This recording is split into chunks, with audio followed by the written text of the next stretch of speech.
Terima kasih saudara Anda masih bersama kami. Sindikat penyalur pekerja migran Indonesia PMI ilegal ke Arab Saudi serta praktik tindak pidana perdagangan orang ke Kamboja dibongkar aparat Polda Jatim. 5 pelaku ditangkap dalam kasus ini. Total ada 3 kasus penyaluran pekerja migran Indonesia yang dibongkar aparat Polda Jawa Timur. 2 kasus merupakan penyaluran pekerja migran Indonesia PMI ke Arab Saudi yang tidak prosedural bahkan tanpa kelengkapan dokumen resmi. Kasus ketiga diidentifikasi polisi sebagai praktik tindak pidana perdagangan orang TPPO. Pelaku memberangkatkan PMI ke Kamboja yang ternyata dipekerjakan dalam sindikat scammer atau penipuan yang biasanya dilakukan lewat daring dengan sasaran orang Indonesia. Dalam kasus pengiriman PMI ke Arab Saudi, polisi menahan 4 tersangka, masing-masing berinisial MK, SA, HWT, serta MYS yang sudah memberangkatkan 166 orang. Sementara pelaku pengiriman PMI ke Kamboja adalah perempuan berinisial APP. Saya pertegas bahwa memang modus operandi ada 2, ada yang memang melanggar persyaratan moratorium yang diberangkatkan di kawasan Timur Tengah, itu mereka rata-rata dapat uang dari agen. Sedangkan kalau yang orang per orang, selain dari agen yang 5 juta lagi, juga mereka pemberangkatannya dibiayai sementara oleh pelaku dengan salah satunya yang menaruh surat hak kepemilikan berkaitan dengan tanah yang saat ini juga sudah kita lakukan penyitaan, tapi dalam proses pembuktian ke depan. Dari kasus TPPO pekerja migran Indonesia di Kamboja ini, Satgas TPPO Polda Jatim berhasil memulangkan 2 korban asal Jember masing-masing bernama Ahmad Zaini dan Abdul Halim. Tiba di tanah air, Ahmad Zaini memohon kepada Gubernur Jatim hingga Presiden Jokowi agar membantu pemulangan istrinya yang saat ini masih tertahan di tempat dirinya bekerja akibat tidak bisa membayar uang jaminan 115 juta rupiah. Bapak Bupati Jember, Bapak Hendi, saya warga Jember, Bapak Hendi, minta tolong saya Bapak, gimana caranya untuk supaya istri saya cepat pulang ke Indonesia. Saya nggak bisa berbuat apa-apa. Saya cuma pasrah sama pemerintah, nggak bisa berbuat apa-apa. Mau mengadu kepada siapa saya juga bingung. Para tersangka dikenai pasal 3 Undang-Undang Nomor 21 Tahun 2007 tentang perdagangan orang dengan ancaman 15 tahun penjara. Rahmat Hidayat melaporkan dari Surabaya. Saudara Satreskrim Mapolres Nganjuk menggeledah pangkalan LPG 3 kg yang diduga melakukan penimbunan. Petugas mendapati belasan tabung LPG bersubsidi yang disimpan di gudang belakang toko. Pangkalan penjual LPG 3 kg di Kelurahan Payaman, Kabupaten Nganjuk Selasa sore digeledah Satreskrim Mapolres Nganjuk karena diduga menimbun gas LPG bersubsidi. Untuk mengelabui masyarakat, di depan toko pemilik menuliskan pengumuman gas LPG kosong atau habis. Namun petugas tidak begitu saja percaya. Hasilnya polisi mendapati 16 tabung gas bersegel yang disimpan di gudang. Pengelola pangkalan mengaku 16 tabung gas itu bukan ditimbun namun pesanan yang belum diambil. 16 tabung. 16, tapi sudah dibeli sama orang-orang, kan kadang datang itu belum bawa kosongan, jadi pesan dulu, bayar dulu, nunggu kosongannya nanti sore biasanya gitu. Dijual berapa Mbak harganya? Kalau di sini 19.000. Ini jumlahnya sementara 16, yang 3 diduga bocor, namun yang 16 ini per orang satu orangnya 2 galon. Nanti kita akan cek bukti kwitansinya, pembeliannya.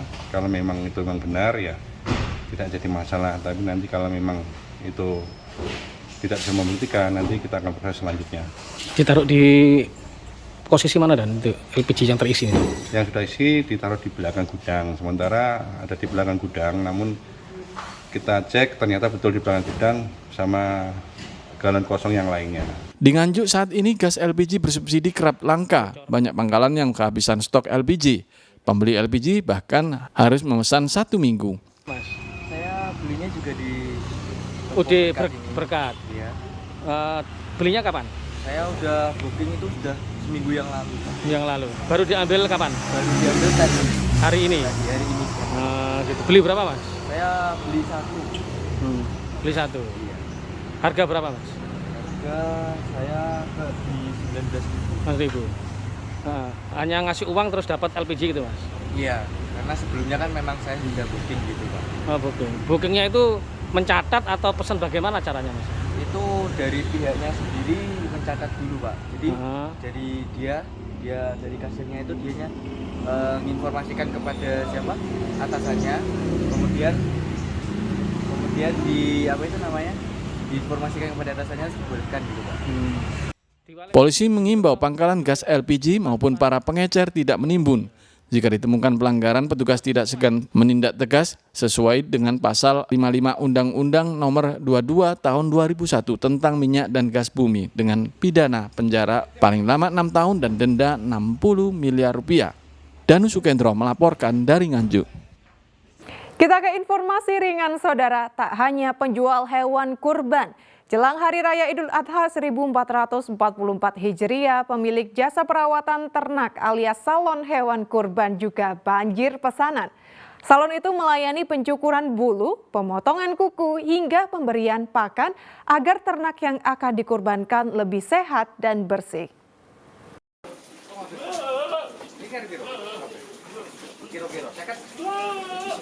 Peternakan kambing ini milik Suyit, warga desa Purworejo, kecamatan Senduro, Lumajang. Menjelang Idul Adha, pria 49 tahun itu disibukkan dengan perawatan kambing dan domba di kandang.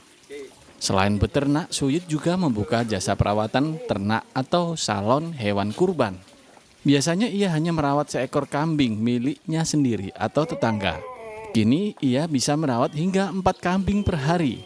Suyit melayani perawatan antara lain cukur bulu, potong kuku dan tanduk, pemijatan hewan ternak, hingga pemberian pakan dan vitamin. Biaya jasa perawatan kambing ini relatif terjangkau. Untuk seekor kambing, Suyit mematok tarif Rp300.000. Biaya itu untuk paket perawatan lengkap serta pemberian pakan. Kebanyakan orang cari yang tanduk. Kadang orang itu minta dibagusin, biar apa? Biar ganteng lah gitu Mas. Harganya pengaruh nggak? Kalau harga yang nggak pengaruh Mas. Yang penting lebih mahal ketika ada satu kambingnya deh. Kalau kambingnya besar itu pasti mahal. Kalau kambingnya kecil, nurutin kambingnya gitu Mas. Perawatan dilakukan agar kondisi hewan kurban sebelum disembelih lebih sehat, gemuk dan bersih. Selain itu, agar harga jual kambing meningkat. Nur Salim melaporkan dari Lumajang. Saudara, berawal dari melihat onggokan bambu kering yang tak terpakai di kebun, seorang pemuda asal Kecamatan Jogoroto, Kabupaten Jombang berinovasi memanfaatkan bambu menjadi karya seni yang dipasarkan hingga seluruh wilayah Indonesia.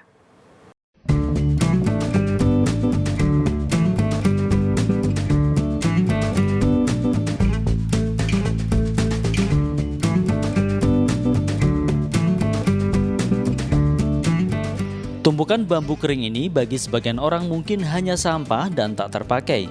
Namun di tangan Muhammad Idris Hanafi, pemuda asal Desa Mayangan, Kecamatan Jogoroto, Kabupaten Jombang, bambu ini dijadikan kerajinan tangan yang menarik. Awalnya Idris memilih bambu kering yang utuh lalu dipotong sesuai ukuran yang diinginkan. Bambu itu kemudian dirangkai sesuai bentuk kerajinan yang dikehendaki, mulai dari miniatur kapal, rumah, hingga model perkampungan zaman dahulu.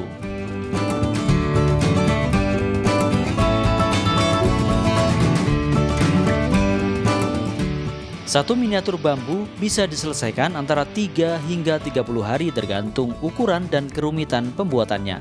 Dengan harga antara Rp25.000 hingga jutaan rupiah per buah. Dulu awalnya itu ya karena hobi ya.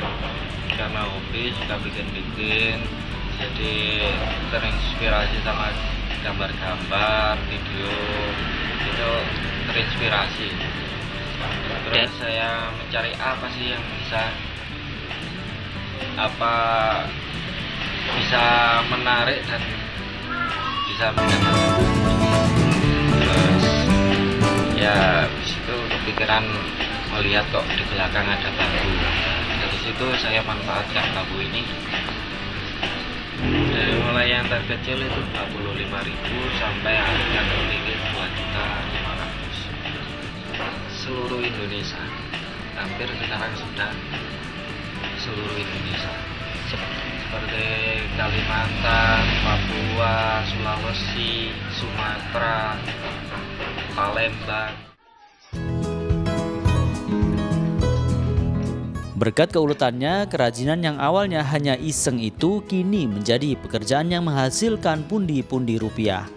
Kerajinan miniatur bambu karya Idris sudah dipasarkan ke seluruh Indonesia dengan omset hingga belasan juta rupiah per bulan.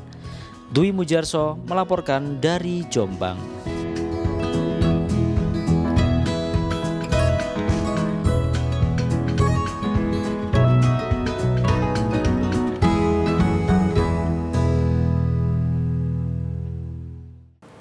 Saudara, masyarakat pesisir selatan dan nelayan di Kecamatan Munjungan, Trenggalek menggelar tradisi labuh laut longkangan di Pantai Belado.